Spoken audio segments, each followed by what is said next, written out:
வணக்க மக்களே, நம்ம சேனல்ல தொடர்ந்து ரிவ்யூஸ் தாங்க பார்த்துக்கிட்டு இருக்கோம். அந்த வகையில் இப்போ நம்ம எதை பற்றின ரிவ்யூ பார்க்க போகிறோம் அப்படின்னா, நம்ம கார்த்திக் கதையில் ஏப்ரல் 4 என்ன நடக்க போகுது அப்படிங்கிறத பற்றி தாங்க இந்த வீடியோவில் பார்க்க போகிறோம். ஸோ மறக்காமல் இந்த வீடியோவுக்கு லைக் பண்ணிக்கோங்க, நம்ம சேனலை சப்ஸ்கிரைப் பண்ணிவிட்டு பக்கத்தில் உள்ள பெல்லைக்கானையும் கிளிக் பண்ணி ஆல்னு செட் பண்ணிக்கோங்க. அப்போ தாங்க அடுத்து வீடியோஸ் போடும் பொழுது உங்களுக்கு நோட்டிஃபிகேஷன் வரும். பார்க்கலாம். சரி வாங்க வீடியோவில் என்ன நடந்துச்சு அப்படிங்கிறத பற்றி நம்ம இப்போ பார்ப்போம்.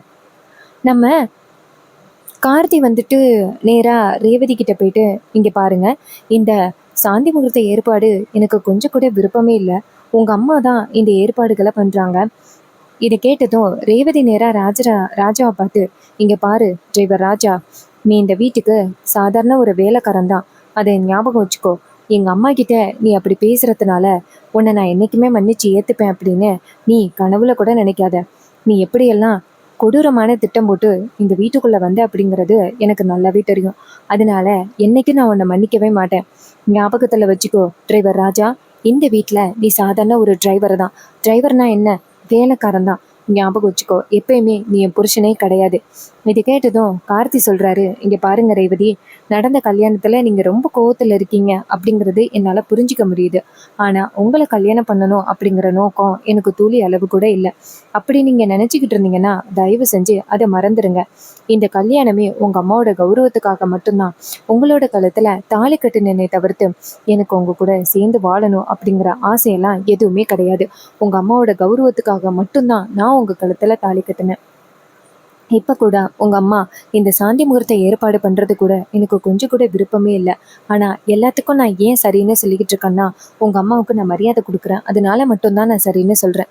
இப்போ கூட உங்கள் அம்மா ஏற்பாடு பண்ணும் பொழுது உங்கள் அம்மா கிட்ட சொன்னேன், இந்த ரேவதிக்கு பிடிக்கல, இதெல்லாம் நீங்கள் ஏற்பாடு பண்ணாதீங்க அப்படின்னு நான் ரொம்ப ஸ்ட்ரிக்டாக சொன்னேன். ஆனால் உங்கள் அம்மா கேட்கவே இல்லை. உங்களுக்கு தெரியாது மாப்பிள்ள அப்படின்னு சொல்லி என் வாயை அடிச்சிட்டாங்க. இங்கே பாருங்கள், உங்களுக்கு இந்த சாந்தி முகூர்த்த ஏற்பாடில் விருப்பம் இல்லை அப்படின்னா உங்கள் அம்மா கிட்ட ஓப்பனா சொல்லுங்க. அப்போ ரேவதி சொல்கிறாங்க, எப்படி சொல்ல முடியும், அதான் உன்னை தானே நம்புகிறாங்க, உன்னை தானே வந்துட்டு நல்லவன்னு நம்புகிறாங்க. நான் என்னமோ இந்த குடும்பத்துக்கு கெட்டது நினைக்கிற மாதிரி நினைக்கிறாங்க. நீ எதுக்காக இந்த வீட்டுக்குள்ளே வந்தது அம்மாவுக்கு தெரியலை. அம்மாவுக்கு தெரிஞ்சிச்சுன்னா கண்டிப்பாக உன் நாடகம் ரொம்ப பலிக்காது. இங்கே பாரு டிரைவர் ராஜா, நீ இந்த வீட்டுக்குள்ளே எதுக்காக வந்திருக்கா, உன்னோட நோக்கம் என்ன அப்படிங்கிறத நான் கூடிய சீக்கிரம் கண்டுபிடிச்சி உன்னை இந்த வீட்டை விட்டு அனுப்பிட்டு மாதிரி வேலை பார்க்குறேன் அப்படின்ட்டு ரேவதி கோவப்படுறாங்க. அப்போ கார்த்தி சொல்கிறாரு, இங்கே பாருங்கள், நீங்கள் என்ன வேணாலும் பண்ணிக்கிடுங்க, பட் நான் உங்ககிட்ட சொல்ல வந்த விஷயம் ஒரே ஒன்று தான். நான் உங்கள் கழுத்தில் திட்டம் போட்டு ஒன்று தாலி கட்டலை. அந்த மாயா மகேஷ் எப்படிப்பட்டவாங்க அப்படிங்கிறது உங்ககிட்ட நான் சொல்லி புரிய வைக்க பார்த்தேன். ஆனால் நீங்கள் ஏற்றுக்கலை. அந்த மாயா மகேஷ் உங்களை நல்லா பிரெயின் வாஷ் பண்ணியிருக்காங்க. அதனால தான் இன்னும் அவங்கள நீங்கள் ரொம்ப நல்லவங்கன்னு நினச்சிக்கிட்டு இருக்கீங்க. அவங்க 2 பேரும் எப்படிப்பட்டவங்க அப்படிங்கிறது மல்லிகா டாக்டர் கூட தெரியும். அவங்க நேராக சாமுண்டீஸ்வரி மேடத்துக்கிட்ட ஏற்கனவே சொல்லிட்டாங்க. அதனால தான் சாமுண்டீஸ்வரி மேடம் இந்த கல்யாணத்தை நிப்பாட்டாமல் தொடர்ச்சியாக இந்த பிளானை பண்ணியிருக்காங்க. கல்யாணத்தை நிப்பாட்டினா பரமேஸ்வரியோட பேரனுக்கு கல்யாணம் பண்ணி வைக்கணும் உங்களை அப்படின்னு நினச்சிக்கிட்டு தான் அவங்க என்ன கல்யாணம் பண்ணி வைக்கணும்னு முன்கூட்டியே முடிவு பண்ணியிருக்காங்க. எனக்கு இந்த விஷயத்தை பற்றி தெரியல. தெரிஞ்சிருந்தா நான் முன்னாடியே இதை ஸ்டாப் பண்ணியிருப்பேன். ரேவதி சொல்கிறாங்க, அப்பா சாமி போதுப்பா, நான் உங்ககிட்ட ஒன்றும் எக்ஸ்பிளனேஷன் எதுவுமே கேட்கவே இல்லை. நீ எப்படிப்பட்டவன் அப்படிங்கிறது எனக்கு தெரிஞ்சு போச்சு. இதுக்கு மேலேயும் நீ என்கிட்ட எக்ஸ்பிளைன் பண்ணணும் அப்படின்னு அவசியமே கிடையாது. தயவு செஞ்சு இந்த இடத்த விட்டு போ அப்படின்னு சொன்னதோட கார்த்தி, இங்கே பாருங்க மேடம் அப்படின்னு சொல்ல ரேவதி சொல்கிறாங்க, அப்பா சாமி போப்பா அப்படின்ட்டு கையெடுத்து கும்பிட கார்த்தி ரொம்ப கவலையாக வெளியில் வராரு. இது எல்லாத்தையுமே நம்ம ராஜராஜா பார்க்குறாரு. ராஜராஜா பார்த்துட்டு ரொம்ப கவலைப்படுறாரு. பாவம் மாப்பிள்ள, ஏன் ரேவதி இப்படி கொடூரமாக நடந்துக்கிறா அப்படின்ட்டு ராஜராஜா ரொம்ப கவலைப்படுறாரு. அப்போ கார்த்தி வெளியில் வந்ததோட ராஜராஜா நேராக கார்த்தியை பார்த்து, சாரி மாப்பிள்ள, இது எல்லாத்துக்குமே நாங்கள் தானே காரணம். ரேவதிக்கு இதில் விருப்பம் இல்லை அப்படிங்கிறது எங்கள் எல்லாருக்குமே தெரியும். தெரிஞ்சும் நான் ரேவதியை உங்களுக்கு கல்யாணம் பண்ணி வச்சது ரொம்ப தப்பு. உங்கள் 2 பேரோட லைஃப்பையும் நான் ஸ்பாயில் பண்ணுற மாதிரி ஆகிருச்சு. கார்த்தி சொல்கிறாரு, மாமா என்ன இப்படி பேசுகிறீங்க, அப்படியெல்லாம் எதுவுமே இல்லை. இங்கே பாருங்கள், இந்த குடும்பம் ஒன்று சேர்கிறதுக்காக தானே நீங்கள் இப்படிப்பட்ட ஒரு முடிவு எடுத்தீங்க. நீங்கள் எடுத்த முடிவில் எந்தவித தப்பும் இல்லை. கண்டிப்பாக ரேவதி ஒரு நாள் புரிஞ்சுப்பா அப்படிங்கிற நம்பிக்கை எனக்கு இருக்குது. இதை கேட்டதும் ராஜராஜா சொல்கிறாரு, சரிங்க மாப்பிள்ளை அப்படின்னு சொல்லிட்டு போக, அப்போ ராஜராஜா நினைக்கிறாரு, மாப்பிள்ளை எவ்வளோ பெருந்தன்மையாக நடந்துக்கிறாரு. இந்த ரேவதி என்ன இப்படி பிடிவாதம் பிடிக்கிறா, இவளுக்கு நம்ம ஏதாவது சொல்லி புரிய வச்சா மட்டும்தான் அவள் சொன்னது கேட்பா அப்படின்ட்டு நம்ம ராஜராஜா நினைக்கிறாரு. இன்னொரு பக்கம் மயில் வாகனம் என்ன பண்றாருன்னா நேரா பரமேஸ்வரியோட வீட்டுக்கு போறாங்க. எதுக்காகன்னா இது மாதிரி கார்த்திக்கும் ரேவதிக்கும் சாந்தி முகூர்த்த ஏற்பாடு பண்றாங்க அப்படின்னு பரமேஸ்வரி கிட்ட சொன்னதோட பரமேஸ்வரி நேரா மயில் வாகனத்தை வீட்டுக்கு கூப்பிட்டாங்க. இதனாலதான் மயில் வாகனம் நேரா பரமேஸ்வரியோட வீட்டுக்கு போறாங்க. மயில் வாகனம் அங்க போயிட்டு பாட்டி அப்படின்னு கூப்பிட பரமேஸ்வரி ரொம்ப சந்தோஷமா வெளியில வராங்க. அதே நேரம் அபிராமியும் அங்க வராங்க. மயில் வாகனம் அபிராமிய பார்த்ததோட பாட்டி இவங்க யாரு? அப்ப பரமேஸ்வரி சொல்றாங்க, நல்லதா போச்சு போ, இவதான் கார்த்தியோட அம்மா. இதை கேட்டதோட மயில் வாகனம் சொல்றாரு, ஓ இவங்கதான் அந்த தெய்வத்தை பத்த தெய்வமா? இங்க பாருங்க, நீங்க எதுக்கும் கவலைப்படாதீங்க. சீக்கிரம் அத்தை வந்துட்டு எல்லா கோவத்தையும் மறந்து மறுபடியும் இந்த குடும்பம் ஒண்ணு சேர்த்துருவாங்க. கார்த்தி குடும்பத்தை ஒண்ணு சேர்த்துருவான்னு எனக்கு முழு நம்பிக்கை இருக்கு. சோ இது கேட்டதோட அபிராமி சொல்றாங்க, ஆமாப்பா, கார்த்தி வந்துட்டு கண்டிப்பா இந்த குடும்பத்தை ஒண்ணு சேர்ப்பான்னு எனக்கு நம்பிக்கை இருக்கு. மயில் வாகனம் சொல்றாரு, இங்க பாருங்க, கார்த்திக்கும் ரேவதிக்கும் அத்தை சாந்தி முகூர்த்த ஏற்பாடு பண்ணியிருக்காங்க. அதனாலதான் பாட்டி கிட்ட சொன்னேன். பாட்டி உடனே இங்க வர சொல்லிட்டாங்க. சரி பாட்டி, என்னென்ன ஏற்பாடு பண்ணி வச்சிருக்கீங்க? பரமேஸ்வரி டக்குன்னு திரும்பி அங்க பாரு அப்படின்னு சொன்னதோட அங்க பூ, பழம், அப்புறம் புடவைங்க, சட்டை, நிறைய ஃப்ளவர்ஸ் எல்லாமே இருக்கு. இத பார்த்ததோட மயில் வாகனம் சொல்றாரு, பாட்டி இது என்ன லட்சக்கணக்குல தேரும் போல, இதுக்கு போய் நான் அத்தை கிட்ட எப்படி கணக்கு சொல்றது? பாட்டி சொல்றாங்க, இங்க பாரு, அந்த சாமுண்டீஸ்வரி செலவு பண்றதுக்கு ஒரு அமௌண்ட் கொடுத்திருப்பால, அந்த அமௌண்ட்டை நீங்க எடுத்துக்கிடுங்க மாப்பிள்ள. அந்த அமௌண்ட பத்தி உங்ககிட்ட இப்ப யாரு கேட்க போறா? இங்க பாருங்க, இத கொண்டு போய் நேரா சாமுண்டீஸ்வரி கிட்ட கொடுத்து இதுதான் ஏற்பாடு பண்ணதுன்னு சொல்லிருங்க. அப்படியே பொண்ணு வீட்டுல இருந்து மாப்பிள்ளை வீட்டுல இருந்து இது எல்லாம் ஏற்பாடு பண்ணதான் இருக்கட்டுமே. இதை கேட்டதும் மயில் வாகனம் சொல்றாரு, செம்ம பிளான் பாட்டி. இப்படிதான் அத்தை கிட்ட இருந்து ஆட்டையை போடலான்னு பார்த்தேன். நீங்க எனக்கு சரியான ரூட்டு போட்டு கொடுத்துட்டீங்க. இது கேட்டதும் பாட்டி சொல்றாங்க, சரி சரி, சாமுண்டீஸ்வரிக்கு தெரியாம இத பண்ணு அப்படின்னு சொன்னதோட மயில் வாகனமும் சரிங்க பாட்டி, நீங்க சொல்றது சரிதான் அப்படின்ட்டு அந்த பொருளை எல்லாம் எடுத்துட்டு கிளம்புறாரு. அபிராமி நேரா கார்த்திகை மயில் வாகனத்துக்கிட்ட, இங்க பாருங்க, கார்த்திகை கேட்டதா சொல்லுங்க. அப்ப மயில் வாகனம் சொல்றாரு, இங்க பாருங்கம்மா, கவலைப்படாதீங்க, நான் கார்த்திகிட்ட நீங்க தான் எடுத்து கொடுத்து விட்டீங்க அப்படின்னு சொல்றேன். கண்டிப்பா கார்த்தி ரொம்ப சந்தோஷப்படுவாரு. இது கேட்டதும் அபிராமியும் சரிப்பா அப்படின்னு சொல்ல அப்புறமா மயில் வாகனம் பொருட்களை எல்லாம் வீட்டுக்கு கொண்டுட்டு வராரு. சாமுண்டீஸ்வரி அந்த பொருட்களை எல்லாம் பார்த்துட்டு, மாப்பிள்ள இது எல்லாமே நீங்களா ஏற்பாடு பண்ணீங்க? மயில் வாகனம் சொல்றாரு, ஆமாத்த. ஏத்த நல்லா இல்லையா? இதெல்லாம் உங்களுக்காக பார்த்து பார்த்து ஒவ்வொரு கடையா தேடி தேடி போய் வாங்கிட்டு வந்தேன். அப்ப சாமுண்டீஸ்வரி சொல்றாங்க, மாப்பிள்ள நீங்க ரொம்ப சூப்பரா எல்லாமே செலக்ட் பண்ணிருக்கீங்க. எதுலையுமே ஒரு குறை கூட சொல்ல முடியல.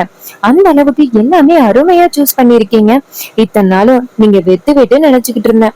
இதை கேட்டதும் ரோகிணி சொல்றாங்க, அம்மா அவரு சரியான ஆளுதாம்மா, அதான் எல்லாத்தையும் சூப்பரா செலக்ட் பண்ணிட்டாரு. அப்பதான் சாமுண்டீஸ்வரி சொல்றாங்க, ஆமா, இத்தனை நாளும் மயில் வாகன மாப்பிள்ளைய சாதாரண ஆளுன்னு நினைச்சுக்கிட்டு இருந்தேன். சரியான ஆளுதான். சரி, இதுக்கு எவ்வளவு செலவானுச்சு? இது கேட்டதும் மயில் வாகனம் அப்படி திருன்னு முழிக்கிறாரு.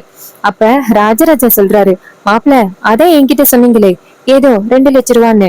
இதை கேட்டதும் மயில் வாகனம் சொல்றாரு, ஆமா அம்மாத்த 2 லட்சம் ரூபா.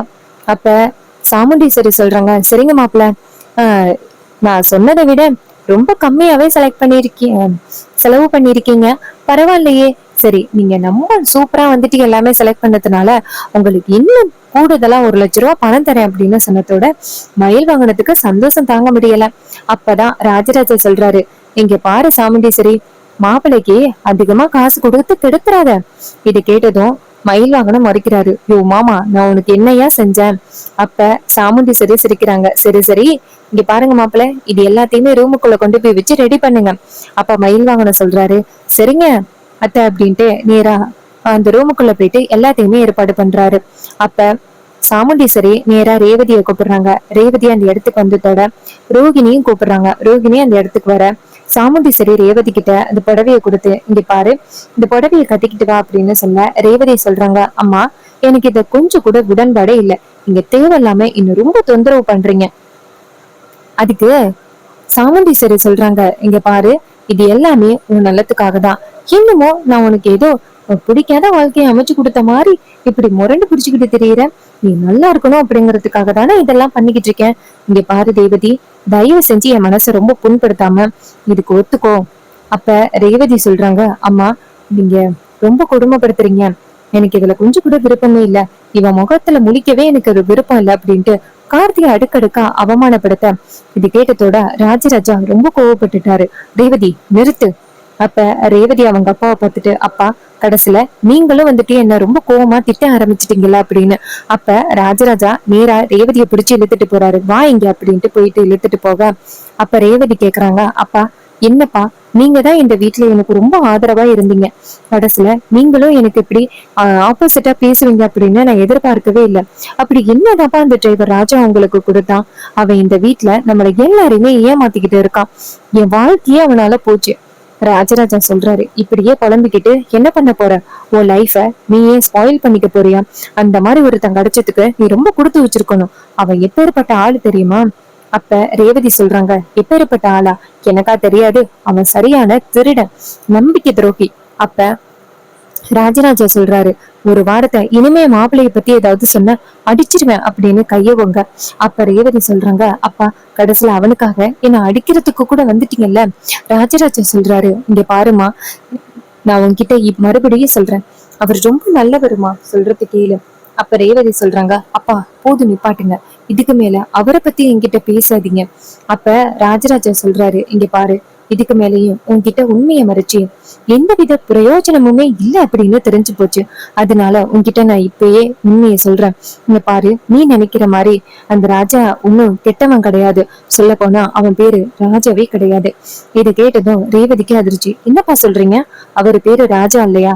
அப்ப ராஜராஜா சொல்றாரு, ஆமா, மாப்பிள்ளை பேரு ராஜா இல்ல, அவரு பேரு கார்த்தி.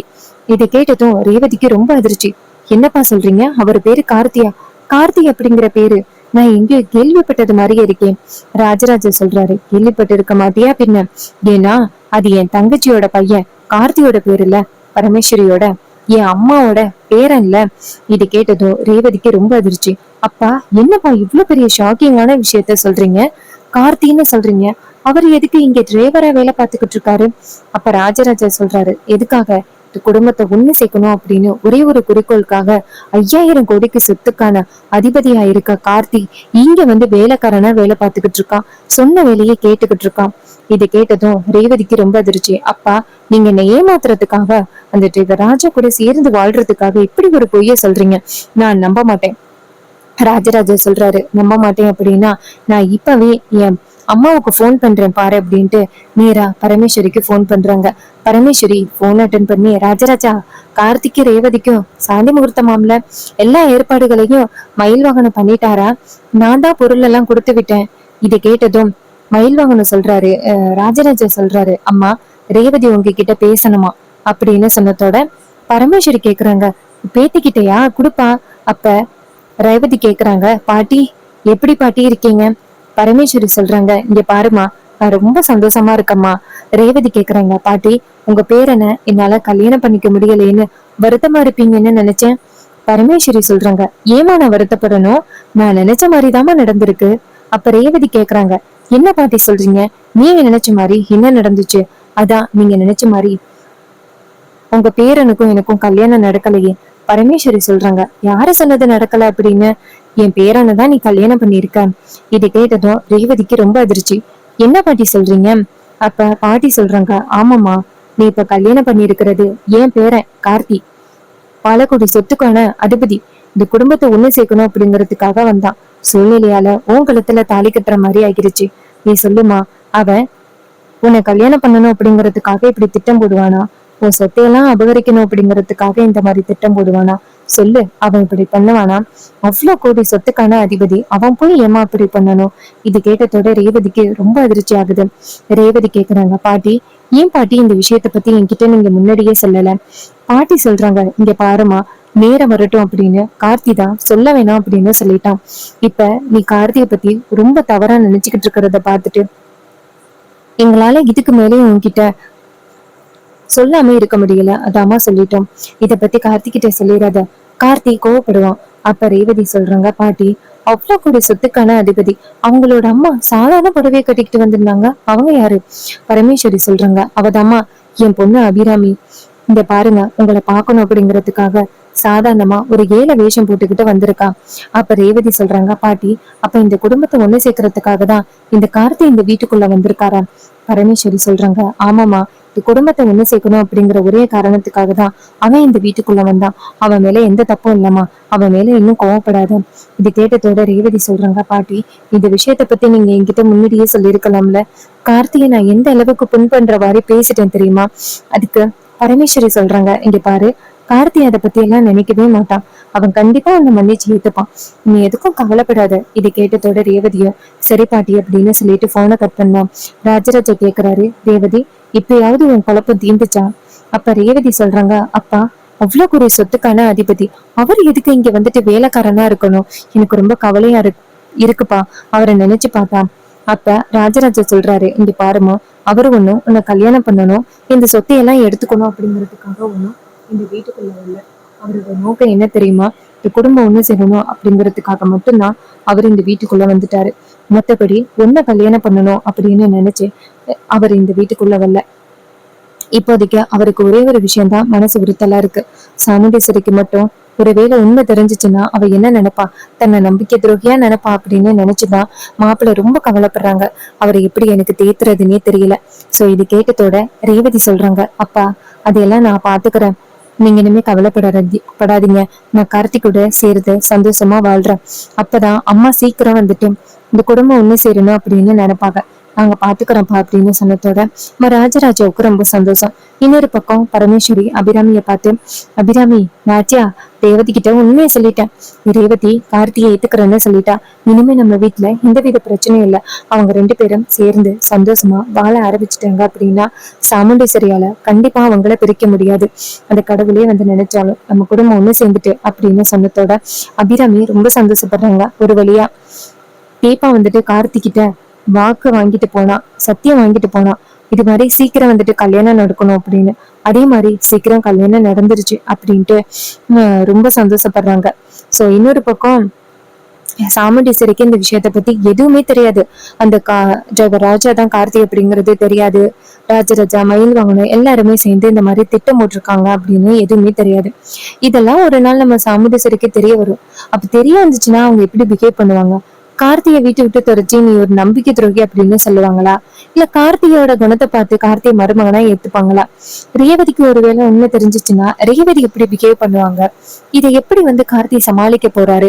இதனால என்னெல்லாம் விளைவுகள் நடக்க போகுது அப்படிங்கிறது எல்லாமே அப்கமிங் எபிசோடுல ரொம்ப ரொம்ப இன்ட்ரெஸ்டிங்கா நடக்க போகுது. சோ இதே மாதிரி இன்னுமே அப்டேட்ஸ் நம்ம சேனல்ல நீங்க தொடர்ந்து பார்க்கணும் அப்படின்னா மறக்காம நம்ம சேனலை சப்ஸ்கிரைப் பண்ணிக்கோங்க. பக்கத்துல உள்ள பெல்லைக்கானை கிளிக் பண்ணி ஆல்னு செட் பண்ணிக்கோங்க. அப்பதாங்க அடுத்தடுத்து வீடியோஸ் போடும் பொழுது உங்களுக்கு தொடர்ச்சியா நோட்டிபிகேஷன் வரும் பார்க்கலாம். தேங்க்யூ ஃபார் வாட்சிங்.